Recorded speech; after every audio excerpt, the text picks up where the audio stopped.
bring this to y'all straight from my home today. And the one thing that I have been questioned about here lately is the Tomahawk. So, for y'all enjoyment, folks, I have never been one of the guys to want to season a steak overnight, to marinate it, anything like that. I'm certainly not downing that, but it allows me to be able to, if I find time from the business, to come home and make a steak, make it fast, and make it taste good.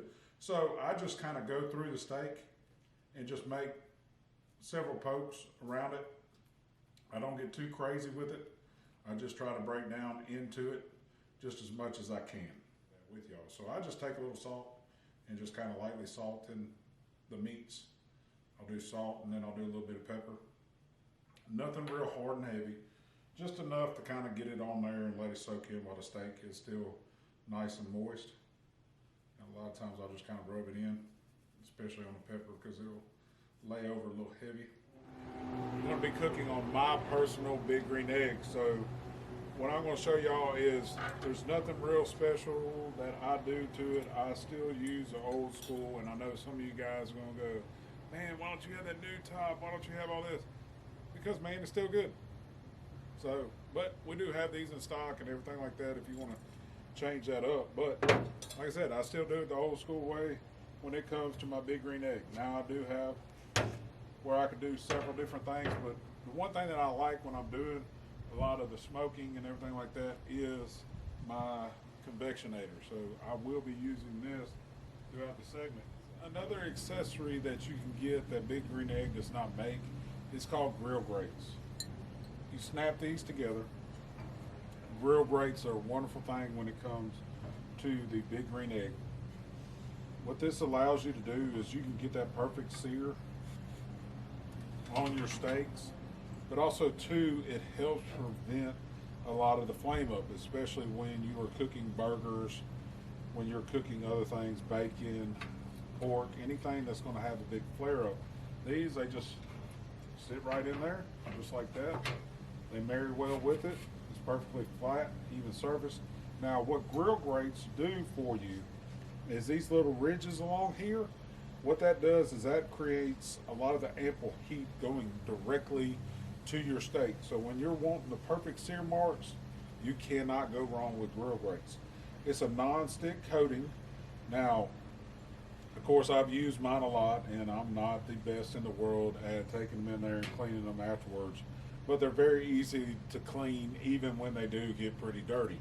So this right here, when it comes to cooking burgers, anything like that, chicken, it does not stick to it. So it is a wonderful product to have for your egg. All right, now it's really crucial when you get your steaks that they are at a room temperature.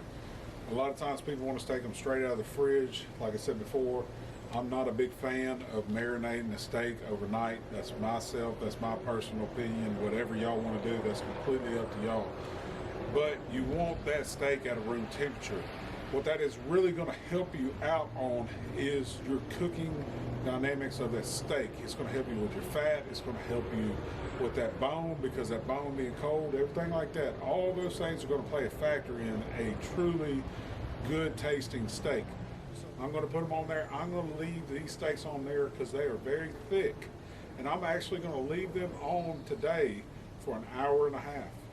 And then I'm going to go about doing the true searing process, bringing up the heat, making it hot, getting it ready to sear that steak. And like I said, I got 4 of these Tomahawks. One of them, they're going to go in the coals.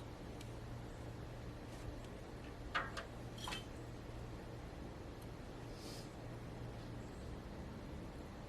right, folks, as you can see, they have been slow cooking on here for an hour and 45 minutes at a slow heat of about 180 degrees. This is how they look when they come off. They almost look pre-cooked, but they're not. So we're going to take them off of here. That way they can rest. As you can see, it hasn't left any sear marks or anything like that. It was a very, very low heat.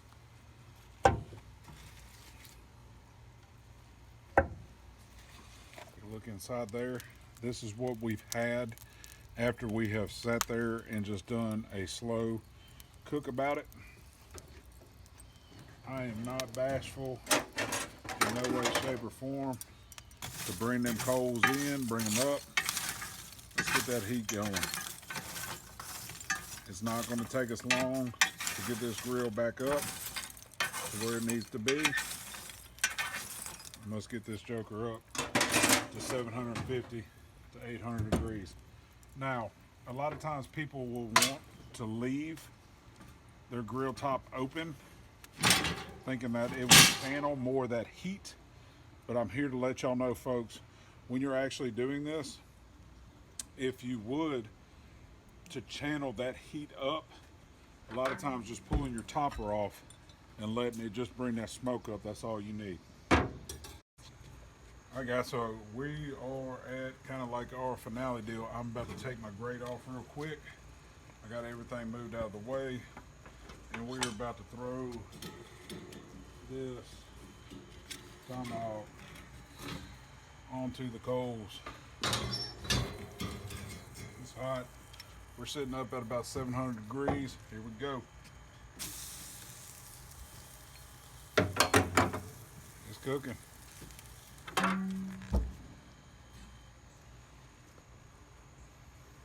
We're going to let it go for about 30 seconds,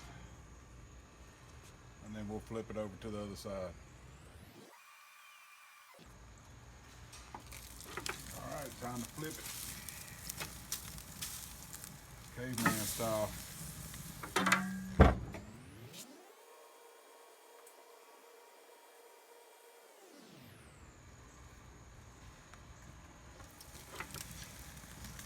There we go.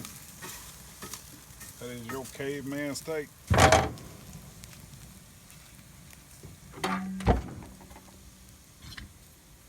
4 tomahawk steaks cooked on the big green egg. 3 in on grill grates. 1 caveman style. Y'all got any questions, y'all visit us at tubbshardware.com. Hit us on our Instagram, Facebook page. Y'all got any questions, y'all follow us, like us on Facebook. That's all.